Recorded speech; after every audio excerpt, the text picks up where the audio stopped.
Wrapping up UFC 239 here cage side in Las Vegas. Ariel, Helwani, Paul Felder. What a night, Paul. Wow. Let us start with the main event. Jon Jones defeats Thiago Santos, the very first split decision victory of his great career.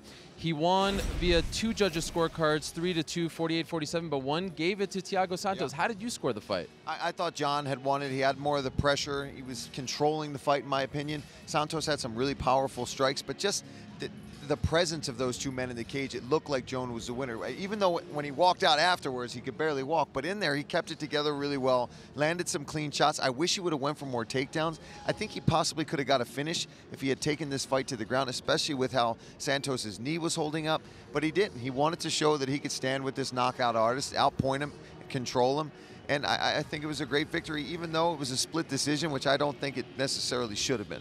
Santos landed some big punches. Wow, Yeah. Jon Jones has some kind of chin. Did he surprise you? Did Santos do better than you thought he would? Yeah, because I thought if he was going to win, it was going to be quick. It was going to be in the first or second round. It was going to be epic knockout. He caught him. Instead, it looked like he was putting things together. If his knee hadn't started buckling out on him, I really would like to know how well he did, because he really had Jones concerned.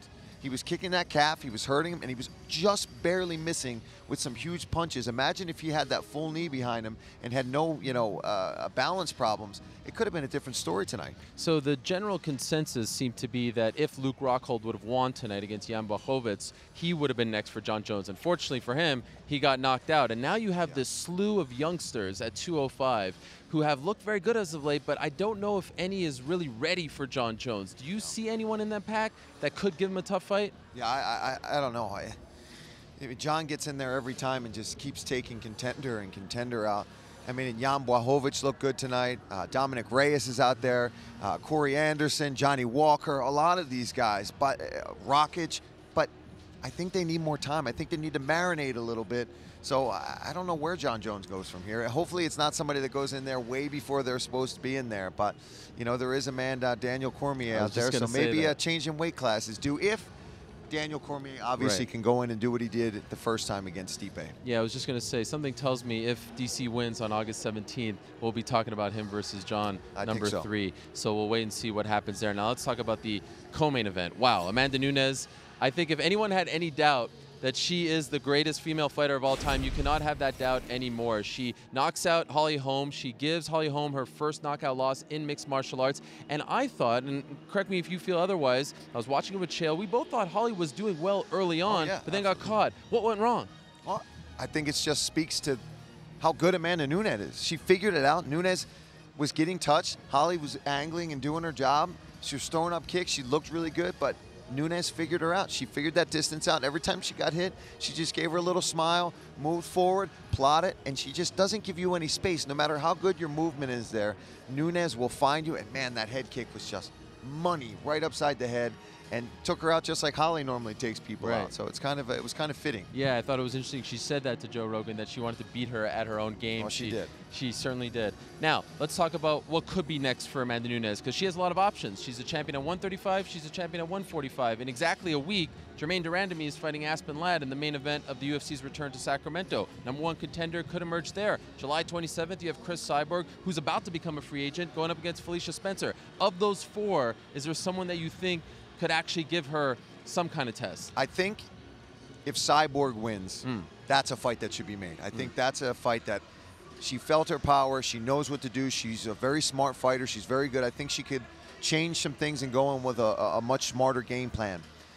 If it goes the other way with Spencer, I just don't think she's ready to face somebody like Amanda Nunes. I think she, is going to get some knuckles to the face. She's a little green. She's just had one fight. Let's give her some more chances to build up. So if that happens, I think looking back to 135 is the option for Amanda. Okay, and now let us talk about the fastest knockout in UFC history. Now, officially, Jorge Masvidal knocked out Ben Askren in just 5 seconds, but I agree with Joe Rogan.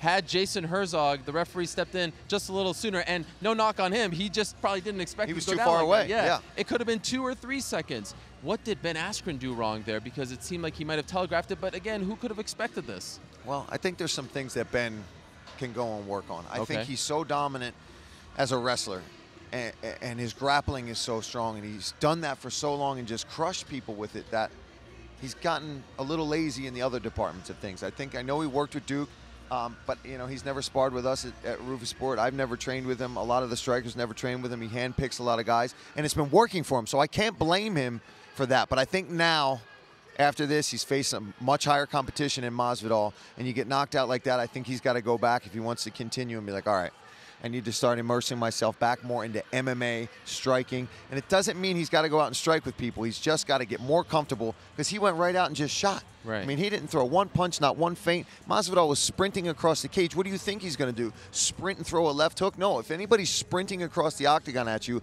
they're going to throw a flying knee. It's just what they do. Yeah, and I know you were working, but Dustin Poirier tweeted that he spoke to Mike Brown last night, and they said they were going to go out and do exactly that.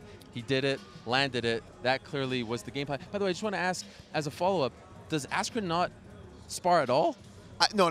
He spars. Okay. I know he spars, and he spars with some very good guys and some Rufus Sport guys. But I think just the striking, even if it's not changing up his routine, his sparring, but I think he just needs to admit that he needs to work on it a little more. Now, if the wrestling game, he can do what he's doing. Yeah. That's Ben's game. But I just think after this loss to Masvidal, he's got to figure some things out and just find ways to get in a little easier. Things are very interesting at 170 right now, because you have Kamaru Usman, who's slowly coming back. He had surgery. We expect him to fight by the end of the year. And of course, August 3rd, we have Colby Covington coming back against Robbie Lawler. It seems to me like we need to wait and see what happens in that fight before anointing the #1 contender. Or do you think Masvidal earned it tonight? Oh, man. Well, I don't know what else you got to do to at least be right there in consideration for it. I mean, that was a beautiful knee. He knocks out Till, so he's taking out all of these guys that everybody thinks are going to be the next wave of people challenging for that belt. So, yeah, I think we should wait and see, but I think Masvidal should do that. Just be patient. Let's see how things play out, and I think he should just keep campaigning for being the next to go and get that title shot, because tonight was impressive. Yeah, and of course, let's not forget about Leon Edwards and Rafael dos Anjos fighting July 20th in San Antonio. So interesting times at 170, and a lot of youngsters, I thought, really made a name for themselves tonight. It was kind of a tale of two cards. Back end of the card, some of the OGs, the veterans. Yeah. But the beginning of the card, a lot of youngsters. Guns. Anyone in particular that really stood out? Yeah, Song Yadong. I mean, that right hand just murked him, put him down. Beautiful ground and pound. And we, as Uriah would say, he told us, you guys haven't even seen this kid really go out and grapple. He said that's his strong suit. He's busting people up with his striking. Wait till you see this kid really start wrestling and grappling with people. So I think he's a prospect we absolutely have to look out for. And I think it's great, the UFC PI over there in China now. This kid's a Chinese prospect.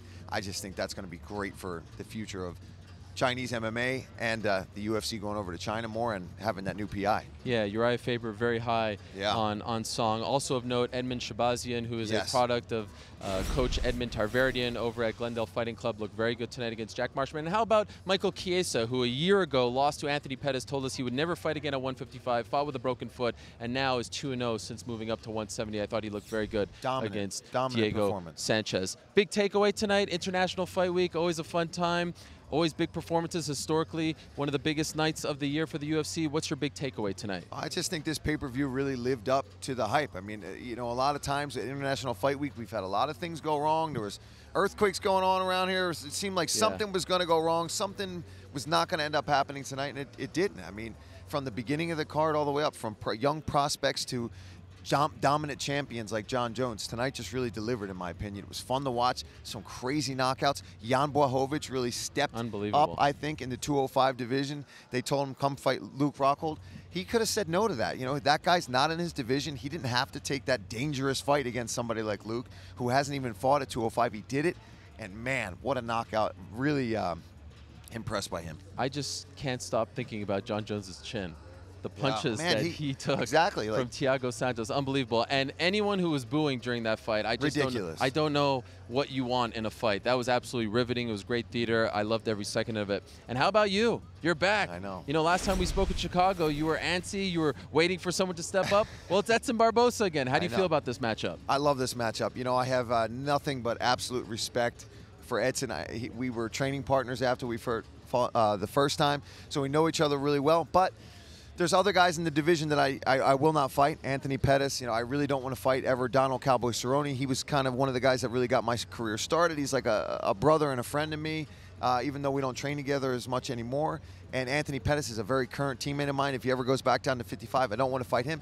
So there's got to be somebody I've got to fight. Everybody else is tied up. So me and Edson, and I talked to Alex, Edson's manager, and it's like, look, I know we're kind of buddies, but we're going to put on a damn show. Yeah, I cannot wait. That is a great fight. First fight was great. I'm looking forward to it. Pleasure to do this with you as always, of course, my friend. same with you, Great Ariel. job on the broadcast as always as well. All right, we are out of time. Great night here in Las Vegas. Jon Jones is still the king. Amanda Nunes is still the queen. Much more to come over on the ESPN MMA YouTube page, but for now, we are out of time. Thanks for watching ESPN on YouTube. For more sports and analysis, download the ESPN app, and for live streaming and special content, subscribe to ESPN+.